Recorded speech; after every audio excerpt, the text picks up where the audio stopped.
Hi, my name is Nathan. I go by Peteparker, and every week I do reviews on comic books, usually Marvel comic books, that I buy because the rule around my house is as long as I'm buying comic books, I'm reviewing them online. So that's the rule. That's how it works. This review is going to be for Wolverine Volume 4, depending on what your interpretations of the volumes are. Number 8. This is written by Jason Aaron and drawn by Daniel Acuna. I'll say that Jay Lee and Jun Chung did the cover art, and Corey Petit did the lettering. So I picked this up in the middle or at the very end of a story arc where apparently this is Wolverine has come back. Well, he's trying to come back from hell, right? His soul was separated from his body. He was in hell, and his body was possessed by a bunch of demons. So he's trying to take his body back over, but his body is more or less being controlled by demons. So he's got some of his friends on the outside who are trying to control him, keep him from killing and destroying a bunch of stuff, to prevent him from his body from being killed before he can get back to it. While at the same time, a group of his friends, helped along with Emma Frost, are inside his mind, helping him battle the demons out. And somehow, for some reason, the soul of Kurt Wagner, the authentic soul of Nightcrawler, is in there too, helping him out at the same time. So that's weird, but who cares, right? All right. I was looking for new stuff to read, to get into, and I glanced at this front page here that has Dr. Nemesis and Phantom X right on the front, running to help Wolverine. I guess they're trying to shoot him and kill his body as quickly as possible. And that was the only panel I needed to see to actually pick this up. Just the way that it's colored and the way that the art is done with these two guys purely in white running from, Eva, the alien spaceship, to try to get involved in this. That's all I really needed to see. This art is gorgeous. I really like it a lot.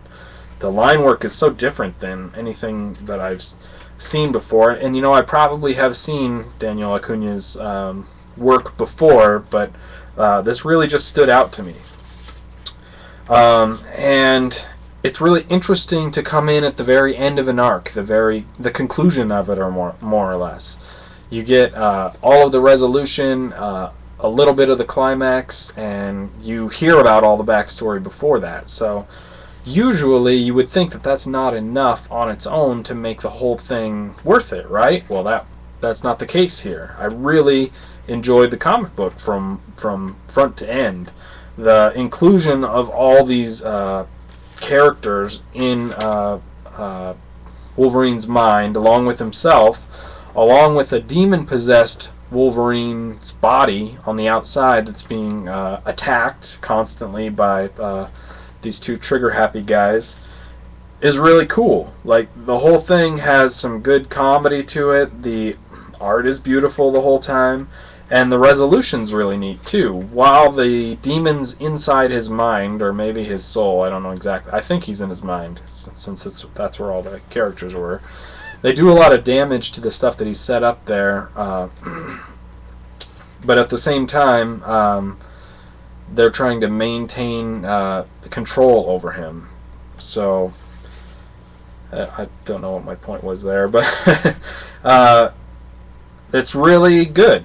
The whole thing is good from front to back. I especially liked the Dr. Nemesis shooting Wolverine's body with the bubonic plague and mouth cancer and flesh-eating bacteria to try to throw his healing factor off, so that they would have one chance to actually kill his body. And of course, he is healed right before that moment happens.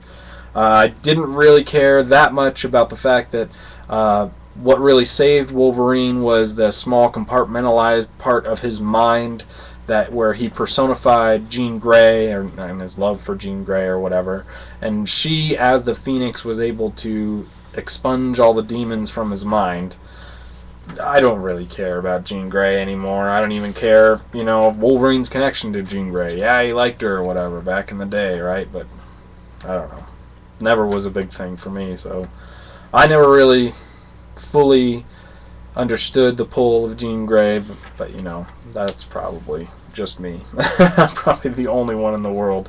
The other really cool part at the end was showing all these versions of Wolverine over here. That's his kid version, and then there's him in a tuxedo with his patch on, and there's all kinds of cool versions of him as a character over time that you've probably seen, may or may not have seen. And then there's a part that they introduce us to at the very end called the Berserker, which is probably the most feral part of Wolverine. He seems to be wrapped in razor barbed wire that actually goes through his mouth and stuff, and it's pretty bloody, all in all. Looks like mostly his blood, but who knows, right? So that was cool, too. I would say that there's one small thing that I didn't love about this, was them fighting in kind of a giant dojo here inside his mind. With the rooms and everything was cool, but it actually looks a lot like the Thing from Inception, and maybe that's just my own perception of whatever that is. But it's kind of funny that they're in his mind fighting in a dojo against all these demon things, and it looks... No, it's not a dojo. I don't know why I call it a dojo, but an Asian style, I don't know what it is, house thing, monastery, who knows, right? It just looked a lot like Inception. That's exactly what I thought of, and it seemed like a very similar idea. I guess it makes sense for Wolverine as a character, but for the second, that's the only thing in the whole book where I was like, hey, that's like Inception. They're in his mind. They're in that thing fighting those guys. That's it.